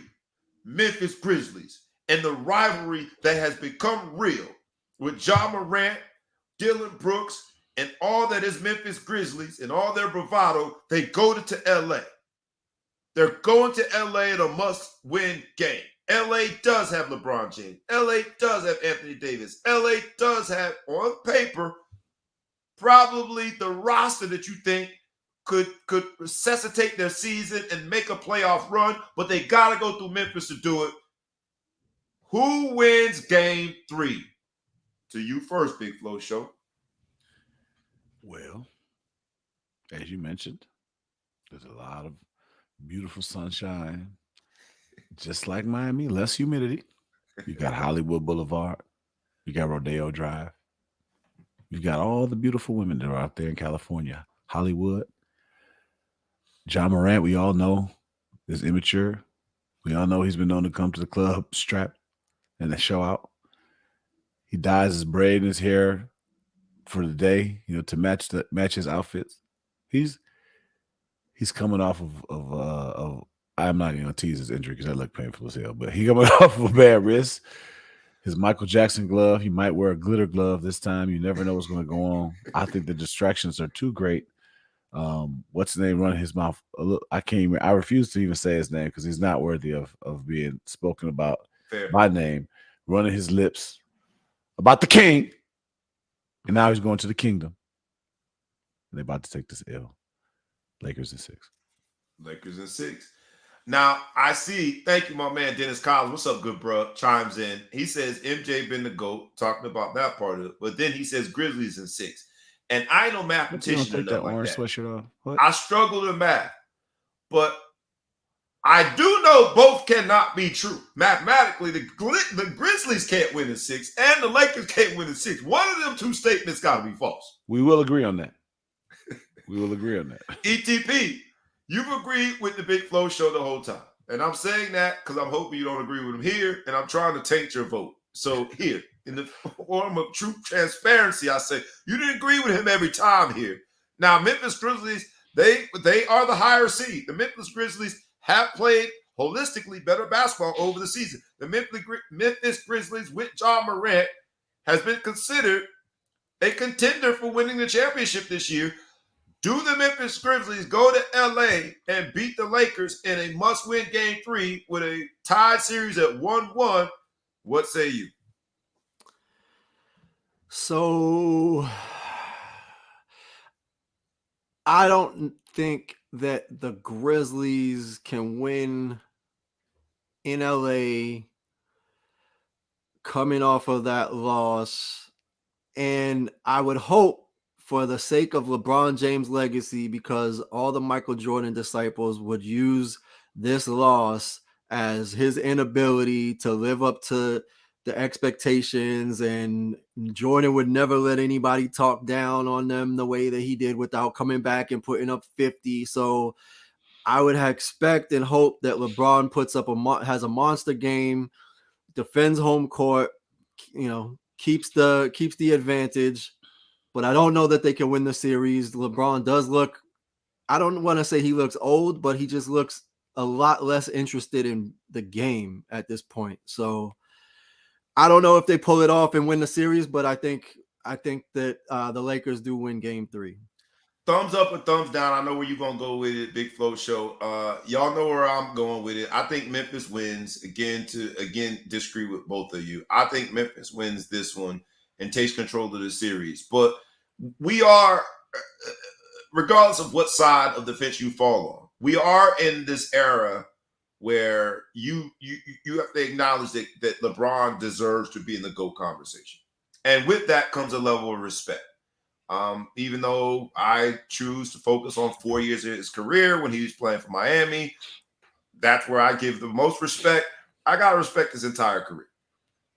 Thumbs up, thumbs down. Do we like the fact that Dylan Brooks, a guy who is a role player, a guy who would never be discussed as not even the greatest player on his team, do we like the fact that he's saying all of these things, that he's going at LeBron the way that he is, that he is not shunning the challenge that is to guard LeBron James, which you look at the points, he hasn't done that well in guarding LeBron James.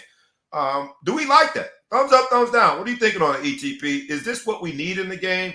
Or is this just more of the microwave society of the IG reels trying to get instant fame on the shoulders or the back of a real greatest of all time contender in LeBron James? What say you, man?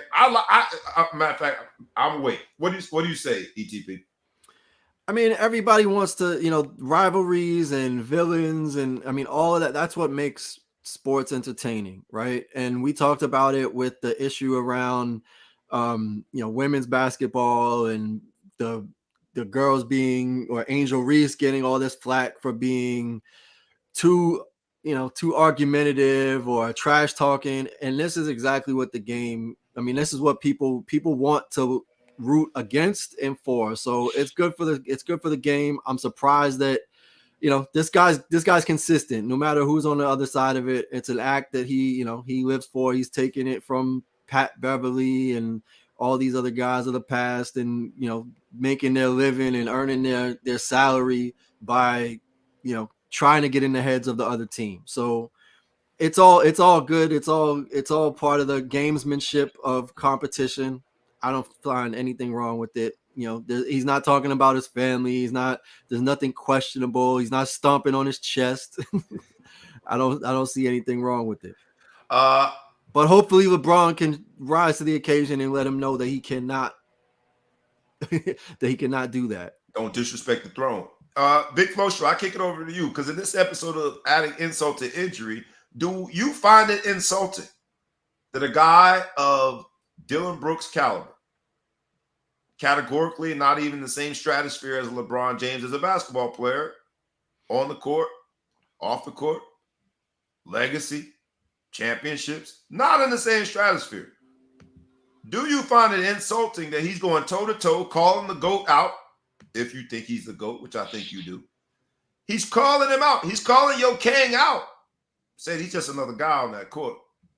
Is that insulting, or is that what we need to be encouraging in this game to get the best out of our players? What say you? I mean, you can look at it a couple ways. It's kind of like battle rappers, right? You go after a rapper that's not in your stratosphere, and you hope that he can release a single with your name in it. So now people wonder who you are, right? So now I can't be, he's trying to come out here. Him and Draymond got into it. Draymond did a podcast about him. I didn't know who he was before that. I knew who he was. I didn't pay attention to who he was before that. Draymond came in and undressed him. So now he's like, shit, let me go after the king and do this. And now we're talking about him. No chance in America his name comes up on this podcast if he's not running his mouth. So he's trying to get himself out there. He's not much to lose. I don't think he's good enough that he's going to get a rise out of LeBron. I don't think LeBron really cares. But then there's another side you could look at this and say, maybe he knows that that Jaws is still not mature enough to handle some of this pressure. What went on with Ja this year and the sign of immaturity?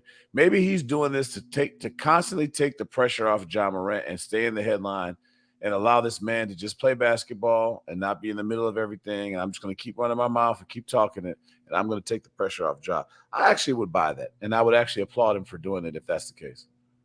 Fair. I'm going thumbs up just because I'm from the northwest section of Fort Lauderdale, baby. Your past don't impress me. Line it up. I'm going to talk trash the whole time, and I'm going to do it not only to talk trash to you and get you out of your game. I used to always tell my homeboys, like, y'all don't even realize I'm talking trash for me. Because now I've got to go out and be accountable to the trash that I just talked. So the next possession, I'm playing even harder because I got to back up the trash that I just talked. And so I think Dylan Brooks, in a way, is sort of this throwback player that finds the joy in needling and like he said, poking the bear. And I hope for the basketball God's sake that it brings out some amazing basketball. And not only just LeBron James, but the Lakers and the Memphis. And to your point, it fits more to allow Ja to be free of all the questions, and whether it be about his injury or whether it be about his distractions throughout the season.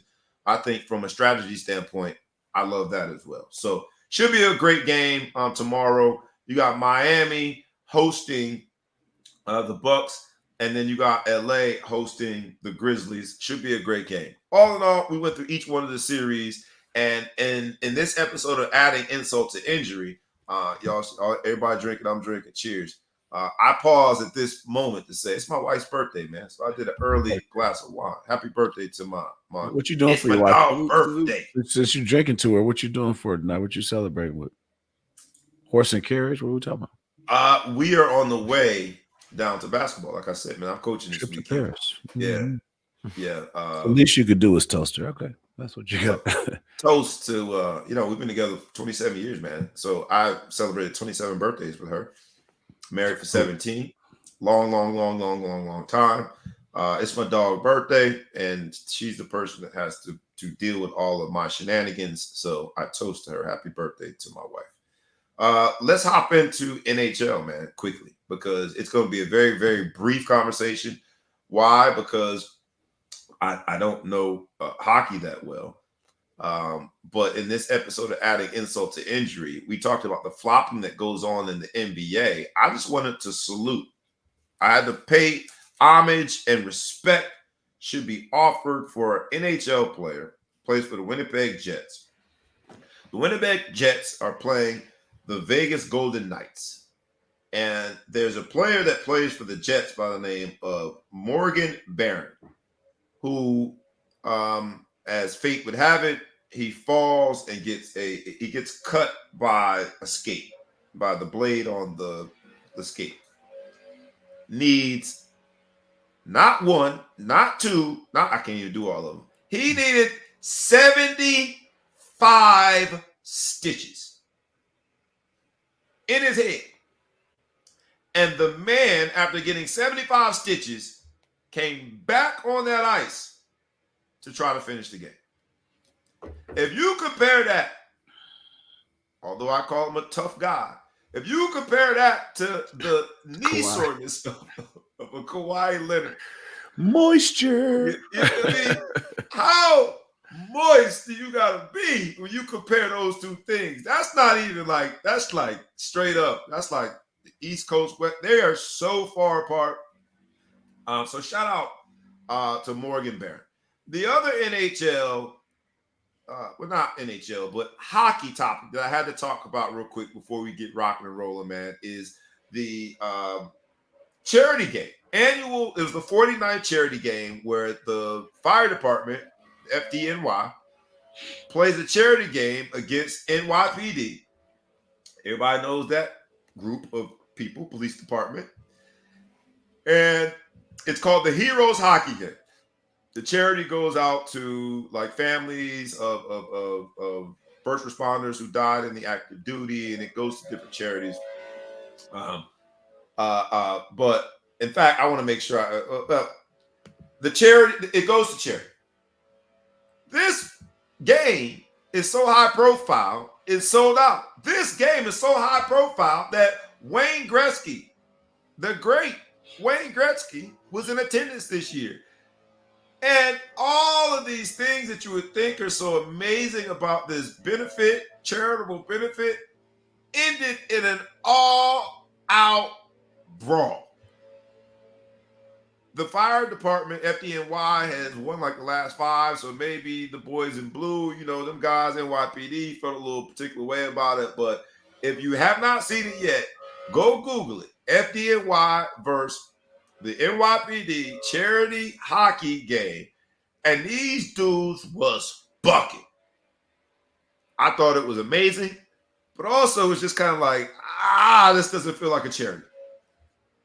This kind of feels like the personalities of the people that some of the first responder organizations attract. Like, this looks like Neanderthal Row. It looked like UFC, MMA. There was nothing civil about it. These are the people that are charged with serving and protecting us. Just like, I don't want to go through a routine traffic stop with that guy. He just wants to fight. But it was an amazing brawl, but also an amazing concept for supporting these families. But I sent y'all that video, man. And hopefully y'all got a good laugh about it. But do me a favor, Ball Hog Sports Talk. Google it. Look at that brawl. Them dudes went at it. And, you know, there was both some good and bad in that, but wanted to make sure I shared it in our hockey talk.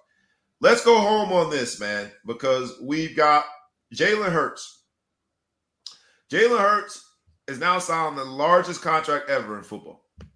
$255 million, $179 million guaranteed. No trade clause. And with Jalen Hurts doing that, two things happen. His agent, Nicole Lynn, a young black woman, I think she's in her mid-30s, signed him.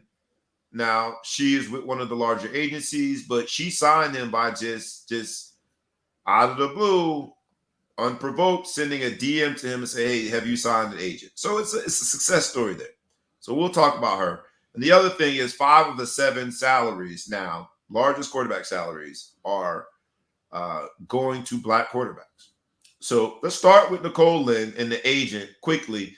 What did you guys think about it, man? Here's this young black agent. She happens to also be a member of Delta Sigma Theta, but you see this young black woman in a sport and in a function of the sport, the agent business, that has been dominated by white men for a long time. She is now the author in way of advising. She's now the author of the largest NFL contract ever.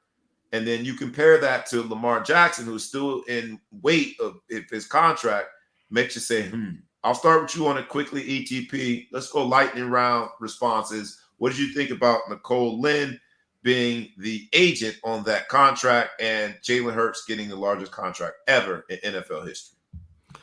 I love all of it. I love all of it. You know, just having that example where, you know, the highest and largest contract in the history of the league is brokered by a black woman, and you don't usually see black women in those types of positions. Usually see a white man. So obviously, just from a signaling and you know, from a representation standpoint, that's huge. And I mean, Clutch Sports has, you know, it's just another way that Clutch has kind of changed the landscape for sports management and sports agencies. So, you know, they obviously, it's interesting, you know, an agency that started from somebody that met LeBron in an airport and was trying to sell him, you know, throwback jerseys. And now, you know, they're brokering the largest deals as a collective in history, not to take away from the individual of Nicole Lynn, but I think just across the board, you know, having that representation, literally representation, of people that can relate to the people that they're representing is huge. And then Jalen Hurts has been a model citizen, so to speak. You know, he's represented himself to warrant, both in his play and how he's carried himself to warrant that type of a contract. And I'm just glad that the NFL is recognizing these players and giving it to them. It'll be interesting how it impacts, you know, it continues to impact the quarterback salary landscape as the numbers just keep going higher and higher and guaranteed money keeps increasing. Big Flow Show, quickly, lightning round, man. You see that number come back. You see that the news outlets are highlighting that Nicole Lynn, young black woman in her 30s, was the agent on this deal.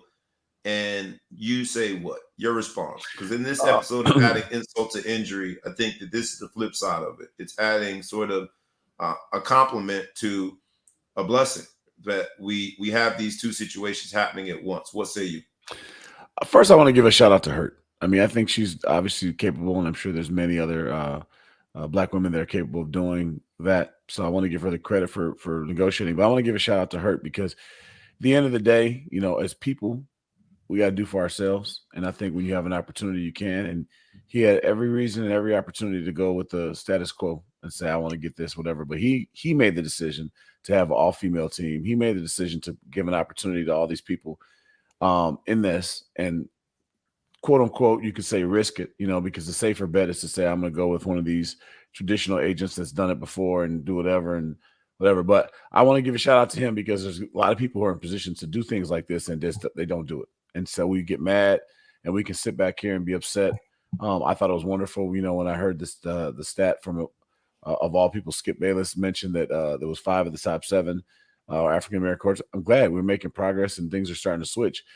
But I think that, you know, we're asking people to do things for us. And when we have an opportunity to do for our own, oftentimes we pass that up. So I want to give a shout out to her for doing that.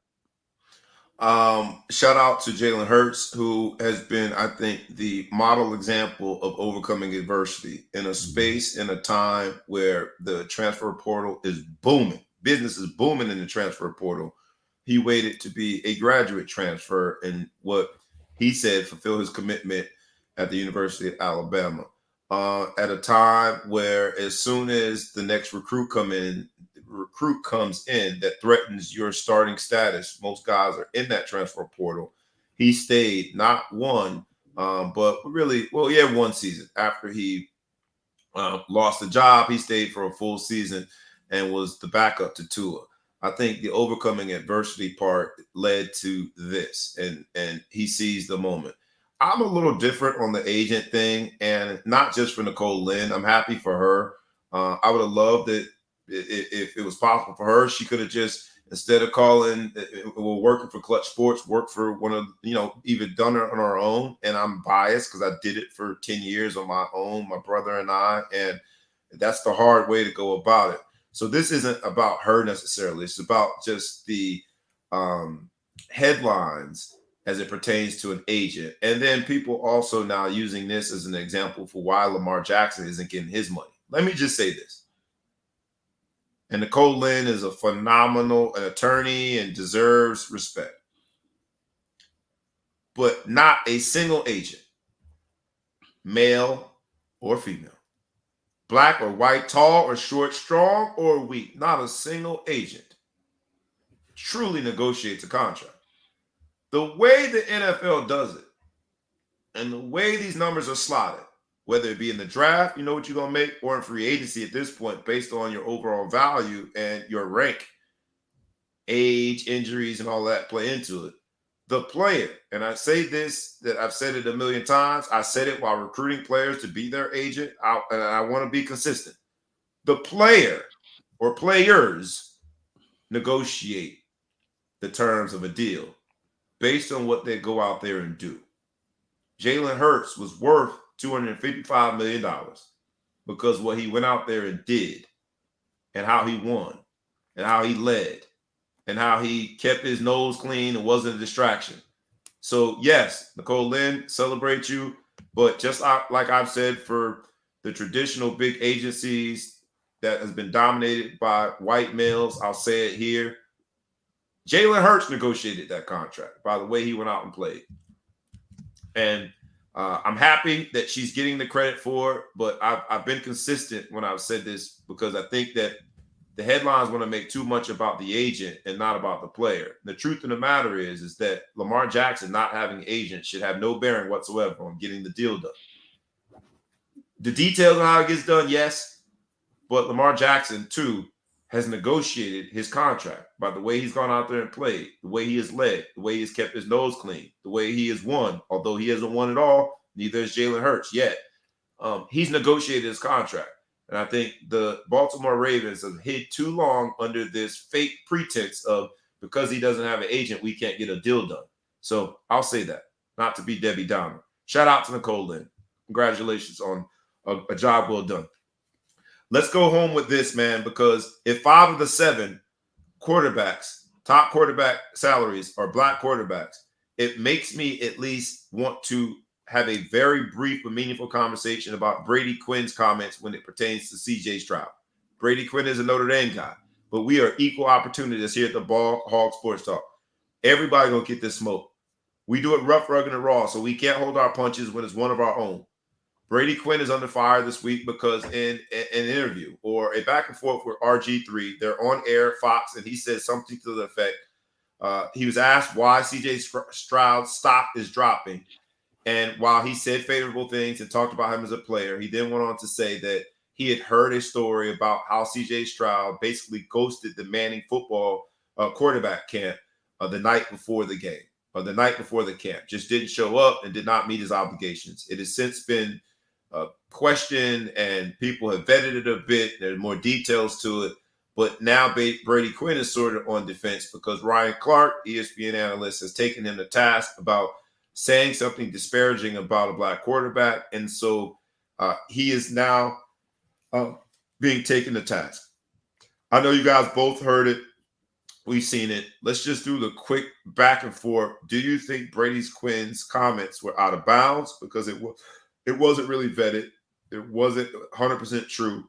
It did lead to some questions about CJ Stroud as a leader and his commitment in fulfilling his obligations. And Brady Quinn is now defending himself. Ryan Clark and other players have come out and taken task with Brady Quinn's comments. Are these the things that lead to this age-old belief that black quarterbacks have something missing? It's just something's not.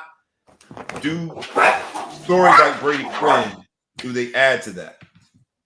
I'll start with you on that one, Big Flo Show. I'm not going to go there on the racial part of it. With Quinn, I think I'm going to go there on, if you're somewhat of a journalist, to bring up a rumor that's not vetted and say that. I think it's a huge leap to say that at some camp that is not some official NFL sanctioned camp that he didn't go to a speaking engagement that you have no idea why he didn't go to. No idea if he had travel problems, if the college told him to get back to, you have zero idea what's going on. To change that and to leap to say that he might not be a leader, I think is very irresponsible. I'm going to give him, I'm not going to say a pass, but I don't know enough about him to put that on him, that he did that because he's a black quarterback. I will say that, I have to point out again that, black quarterbacks, although have had scrutiny and have had a lot of hill to climb, top 5 of the top 7 right now, quarterbacks are black. I think the stigma is slowly slipping away and people are starting to realize that they can play the position. And I don't think Brady Quinn's comment is going to stop him from being drafted. And he's going to be drafted in the first 4 or 5 picks, and he's going to have every opportunity to lead a team. Nobody gives a damn what Brady Quinn had to say. So I don't think that that's going to be a thing. But I just think it's irresponsible if you're going to be on a major network and you're certainly reporting to try to make a leap like that. But I'll leave it at that. ETP, I'll let you get final word on the topic. He has definitely gone on the fire. Ryan Clark and other people, RG3, and there have been several other people that have tried to take him to task and said these are the little seedlings that people drop that create this, not call it like a dog whistle, but it's the seedlings that they drop that then manifest into these narratives that hurt the prospects, in this case, as a draft prospect, CJ Stroud, but more broadly, they hurt the prospects in terms of signing that big free agency deal, being, looked at as a franchise quarterback. What say you as you've heard the back and forth? What do you think? Is it, or is this just a journalist making a mistake arbitrarily? What say you? I wonder, there's obviously a lot of things that happen behind the scenes and inside information, and clearly, the Manning Passing Academy, if there's any issues there, I guess I just wonder if the conversations are being had behind the scenes before he made this point, or if he's trying to actually make something about nothing. So if there are concerns, this is like, reputable reporting that he's coming out and saying, like, these are concerns that people are talking about behind the scenes because he basically, didn't fulfill his commitment to, a highly respected, quote unquote, institution, affiliated with the NFL. So that part of it, I don't know. But if he's chewing it to try to, kind of tarnish his image or intentionally tarnish his image. I wouldn't see why there's an incentive on his part to do that. And I'm not sure, but obviously I think the challenge is I think the people that are making these decisions, if it's not really anything of substance, then just because the public knows about it and they have feelings about it, it's not really going to impact his draft status.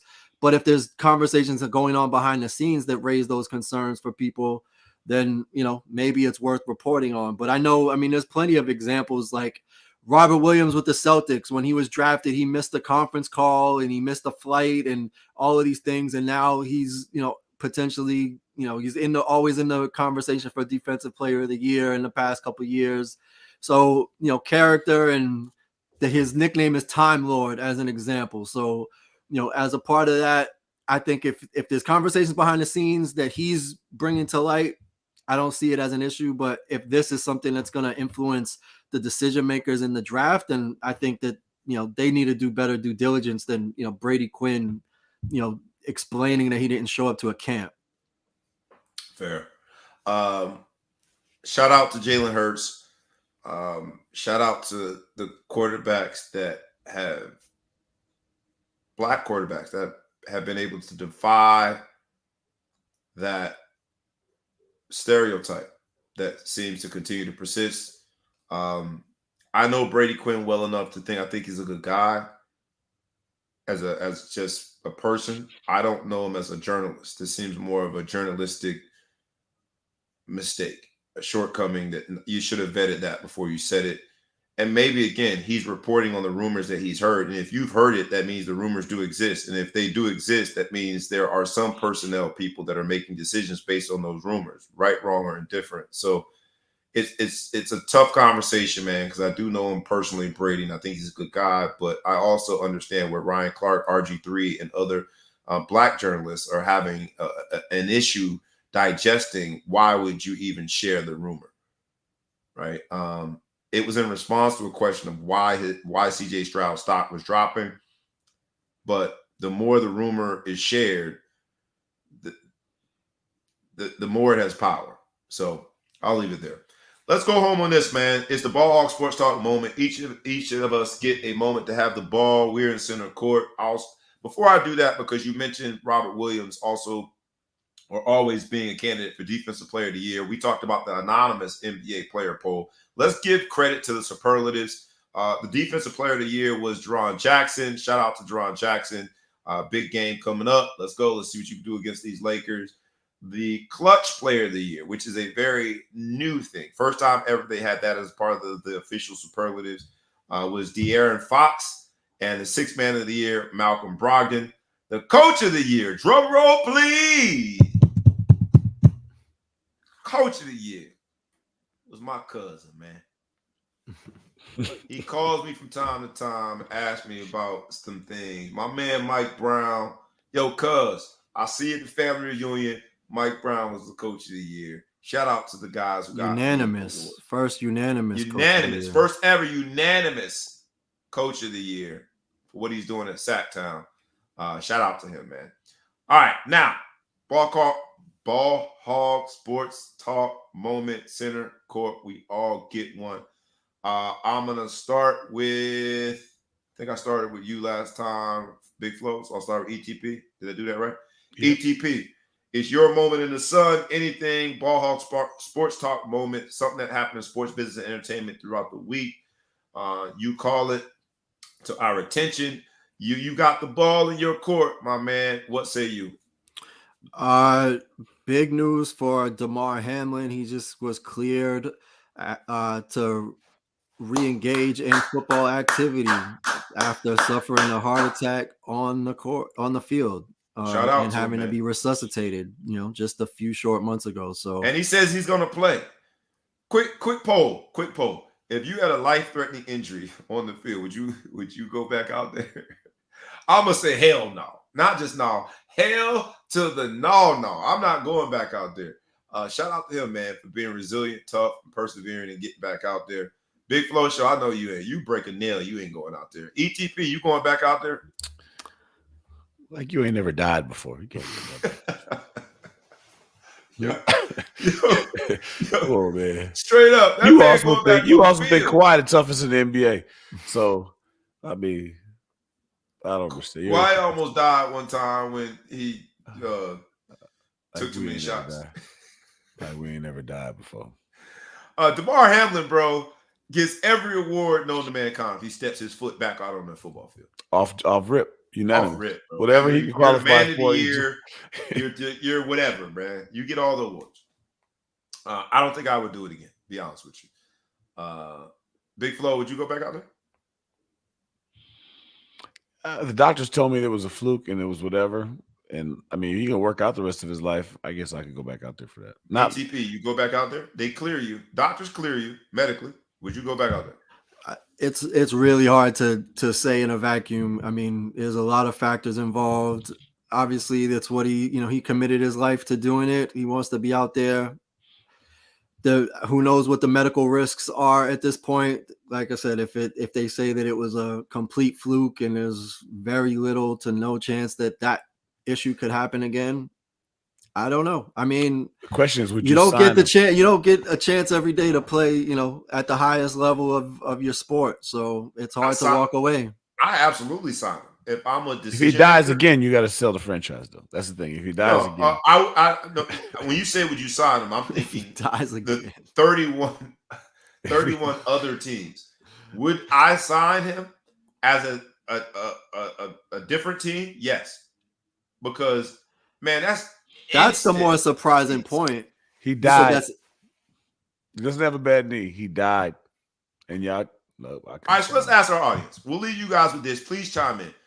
If you were in DeMar Hamlin's shoes, you had a life-threatening injury, they resuscitated you there on the field, and the entire world, not the entire country, the entire world is celebrating the fact that you are just alive and taking a breath, like oxygen, the simple exchange of oxygen. We're celebrating that.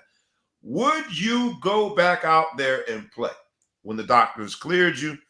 And they talked about what he had. It was a really freak accident. You had to hit it the right exact time, right? It was a freak accident. Yeah, I wouldn't sign it. Would you go back out there and play? Chime in, Ball Hog Sports Talk. Please let us know. Would you go out there and play? Yeah, I think the more surprising thing question is he going to be signed and put on the field again? Not on my team. Great question. I don't know that one. Big Flo Show. I'm passing the ball to you. Ball Hog Sports Talk moment. The ball's in your court. What you gonna do with your Ball Hog Sports Talk moment? I got two things. First, I want to shout out Deion Sanders. Sold out his spring game, sold out season tickets. Now all you have left to do is win some football games. He told y'all he was coming with some luggage. He got Louis. He got Gucci. Everybody wants to see what that Louis looks like. So shout out for that. Now all you gotta do is win, D. That's all you gotta do, Deion. Is that the hard part or the easy part? I don't know. He made the other two parts look easy. So I don't do that. Hey, thing I want to start here. We got a loyal listener, loyal watcher, Sheldon Jordan. Every week he gives me his fight picks of the week. Okay. And I've been winning some money. So I want you to post in there who your pick of the week is. He gets you nice picks, odds, parlays, put $100, pay you $400, that type of good type of stuff. It's worked for me. I want it to work for y'all. So we're going to start it this week. Sheldon, post your pick of the week. You already sent it to me secret. I'm going to let you post it out there. So I'm putting you on pressure to watch the end of the show every week so I can put you. All right. So I hope he at least talks about, because my Ball Hog Sports Talk moment is the fact that you got Tank Davis fighting against Ryan Garcia, and it feels like boxing is back. For the last several weeks, we've seen some good fights. We got another fight coming up, in a few weeks, like the Crawford fight. There's a lot of fights right now that it feels like boxing is back. So my Ball Hog Sports Talk moment is simply this. Welcome back, boxing. Post your pick, Shelton Jordan, True Food. Post your picks of our Ball Hog Sports Talk world. Our community can go ahead and place one of them bets, man. Who's it going to be? It's going to be Tank Davis. It's going to be Ryan Garcia. The whole world will be watching. It's going to be a fight of all fights. This is one of the ones. I love me some Tank Davis. He definitely sells some tickets. He sells some pay-per-views. He's a good fighter. Does he win? 50-50 fight, but I took Ryan Garcia by knockout, TKO, $100, get you $490 back. You got Tank Davis falling. Oh, man. You heard it here first. Ball Hog Sports. I don't disagree with you much, Shelton. I disagree with you on this one, man. I can't go against Tank. Let's go, Tank. Make sure that you win that fight, my brother. This has been the Add Insult to Injury episode of the Ball Hog Sports Talk. We talked about NBA playoffs. We talked about NHL. We talked about some NFL stuff. We talked about boxing. We talked about something from every area of sports business and entertainment where some businessmen get together to discuss sports in an entertaining fashion. And with that, we is out. Peace.